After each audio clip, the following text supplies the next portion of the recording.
मैं जब लोगों को मैं सलाह देता हूं, मुझे आत्मिक लड़की चाहिए, मैं कहा तेरे जैसे आत्मिक जो लौंडे होते हैं ना, बाद में ये खूबसूरत लड़कियों के पीछे भाग रहे होते हैं शादी के बाद।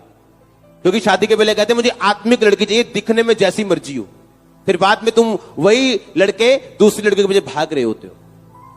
जब आपको मैरिज करनी, पहले आपने सुंदरता देखनी, सेकंड आपने उस सुंदर लड़की की स्पिरिचुअल लाइफ देखनी। अगर अच्छी हो तो आगे जाओ, नहीं तो वापस आ जाओ, ताकि मैरिज करने के बाद आपकी लाइफ टाइम हीरोइन आपकी वाइफ ही हो। मैं आपको बचाने की कोशिश कर रहा हूं।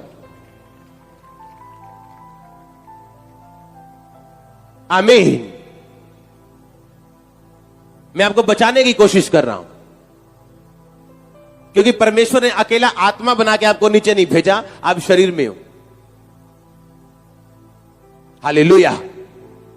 और अगर वो आत्मिक नहीं है तो पीछे हट जाओ। पहले आत्मिक मत देखो, पहले देखो आप उससे मैरिज करना चाहते हो कि नहीं, फिर देखो आत्मिक है या नहीं। That's it. हालेलुया। मैंने जो मैरिजेस अप्रूव किए अपनी लाइफ में, अपने सन्स की हो, किसी की भी हो, आप उनको पूछ के देखना, हेवन है उनकी लाइफ, स्वर्ग है उनकी लाइफ। और मैंने जब लोगों को छोड़ दिया अपने कि मन मर्जी करो, नरक है उनकी लाइफ। मैं सच में कह रहा हूं, मोस्टली लोगों को 90% क्रिश्चियन लोगों को नहीं पता मैरिज कैसे करनी।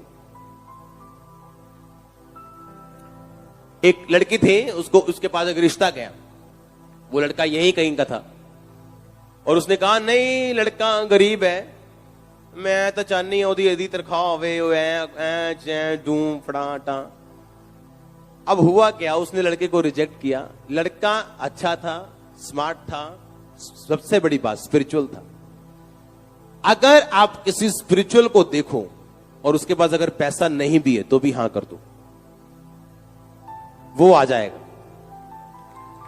हां, अगर रंग काला पसंद है तो गोरे को हां मत करो, क्योंकि रंग नहीं बदला जा सकता।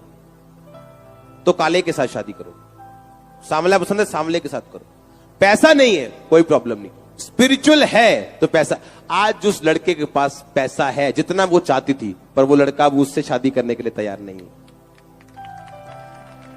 क्योंकि आज जो पैसा दे के शादी कर रही है वो असल में आत्मिक नहीं है, और ना वो साथी बनने के काबिल है। कितने मेरी बात समझ रहे हैं?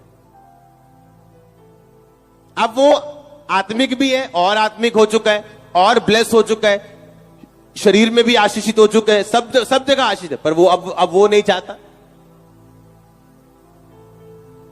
लड़कियां वेट कर रही है, मैं तो फॉरेन में मैरिज करनी है जी, चाहे 31 की हो जाए, 32 की हो जाए, 35 की हो जाए, मम्मी की उम्र से भी आगे निकल जाए तो भी फॉरेन में करनी है। क्यों? फॉरेन में क्या है? आप ये बोलो खुदावंद मुझे आशीषित घर में जाना है, आपकी चॉइस है, प्रभु यहां से देगा आपको, लोकल देगा। मैं ऐसे लोगों को जानता हूं, अपनी लाइफ को जानता हूं, जितने फॉरेनर ब्लेस नहीं है मैं उतना ब्लेस हूं, मेरे लोग ब्लेस हैं। हाँ या ना? तो बात यह नहीं है कि फॉरेन, बात यह है कि प्रभु को बोला प्रभु मुझे आशीषित, लेकिन वो वेट कर रहे हैं और सोच रही है कि डिले शैतान की ओर से, जबकि वो परमेश्वर की ओर से या आपकी अपनी मूर्खता की ओर से। हालेलुया।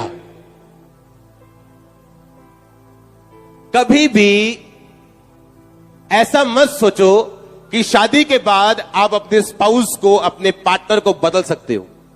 यह सोच के कभी मैरिज मत करो, क्योंकि जो आप देख रहे हो अभी, उससे 100 से 99 आना है, 101 नहीं होना है।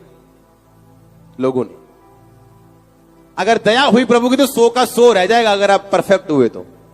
कितने मेरी बात को समझ रहे हैं? वो नीचे आना, ऊपर नहीं जाना। कितने मेरी बात समझ रहे? हां, मैं शादी के बाद इसे बदल दूंगी या शादी के बाद ये बदल जाएगा जाएगी, ऐसा नहीं होगा। तो मत जाओ, क्योंकि आपका परिवार में सेट रहना उतना ही जरूरी है जितना मसीह में सेट रहना। समझ रहे कि नहीं सर? हां, एक सेटिंग नहीं है। क्या इसहाक की अपनी वाइफ के साथ बनती नहीं, उसकी मर्जी और है, उसकी मर्जी और है। अब 4 जन थे परिवार में, चारों ब्रेक हो चुके, टूट चुके, पूरे चारों दिशाओं में मुंह, एक का उत्तर तो दूसरे का दक्षिण, एक का पूर्व दूसरे का पश्चिम। रीजन क्या है? आपस में बनती नहीं, इंटीमेसी नहीं है, प्रेम नहीं है, आपस में कोई सलाह मशवरा नहीं है, कुछ नहीं है। हालेलुया। परमेश्वर आपको बुद्धि दे, शैतान के बंधनों को तोड़े और आपको फ्री करे। अगर आमीन ऊंचा, ये आशीष आपकी ही। आमीन। मैंने कहा अगर ऊंचा तो ये ग्रेस आपकी है, और आप ये परिवार की ग्रेस अपने घरों में लेके जा रहे हो। और मैंने कहा आप ये परिवार की ग्रेस अपने घरों में लेके जा रहे हो, और आपके परिवार चेंज होने जा रहे हैं यीशु मसीह के सामर्थी नाम में। हालेलुया। जोर से बोलो हालेलुया। आमीन। तैयार हो एक नई स्वीटनेस में प्रवेश करने के लिए? कई बार मैं लोगों के घरों में मैं जाता हूं, कई बार ज्यादा ऐसा पॉसिबल तो फॉरेन में ही होता है। जिस फैमिली ने बुलाया हम वहां गए। कई बार मैं क्या देखता हूं लोगों में कि हस्बैंड के साथ बनती नहीं, या बेटे के साथ बनती, हस्बैंड के साथ नहीं बनती। रीजन क्या? आज कौन सा सूट डालना है अपनी मम्मी को बताना है पहले इंडिया फोन करके। कौन सी सब्जी बनानी है पहले मम्मी को बताना है इंडिया फोन करके। कौन सी मार्केट में मम्मी को बताना है इंडिया फोन करके। अगर इतना ही मम्मी के साथ रहना तो मम्मी से शादी कर लेनी थी। उस बंदे को दुखी क्यों कर रहे हो? हाँ? जो औरत अपने मायके ध्यान रखती ज्यादा, वो कभी अपने ससुराल में खुश नहीं रहती। ये लोग भी कहते हैं, बाइबल भी कहती है। बाइबल कहती है, हे रानी अपने पिता के घर को भूल जा, तो राजा तेरे रूप की चाह करेगा। एक वाइफ को अपने हस्बैंड को यह बताना है और उसे जीतना है कि मेरा ध्यान और मेरी वफादारी आपके साथ है। मैं अपनी इन लॉ फैमिली को, अपने ससुराल वालों को सपोर्ट करता हूं फाइनेंशियली, अपने माता पिता को सपोर्ट करता हूं फाइनेंशियली, दोनों को सपोर्ट करता हूं, चारों को। सुनो, पर ये मेरे वाइफ के प्रेशर की वजह से नहीं, ये मेरा डिसीजन था, मेरी वाइफ का नहीं। मेरे ससुराल वालों को सपोर्ट करना मेरा डिसीजन था, मेरी वाइफ का नहीं। आप जब अपने जो आपके काम है, जो अगर खुद करोगे तो वाइफ क्यों आपको बोलेगी? जब आप करनी कतराओगे, क्योंकि शादी के पहले जो गिफ्ट आता था वो 150 वाला बर्गर, अब शादी के बाद वो 30 वाला बर्गर हो चुका है। जो पहले सूट 700 वाला आता था, अब वो 150 वाला हो चुका है, वो भी सेल वाला। तो खीरे भी जो गोल गोल आते थे, वो टेढ़े मेढ़े आएंगे या आएंगे नहीं। समझ आ रही है कि नहीं? आपकी वाइफ को मालूम है आपकी डेडिकेशन क्या है उसके लिए।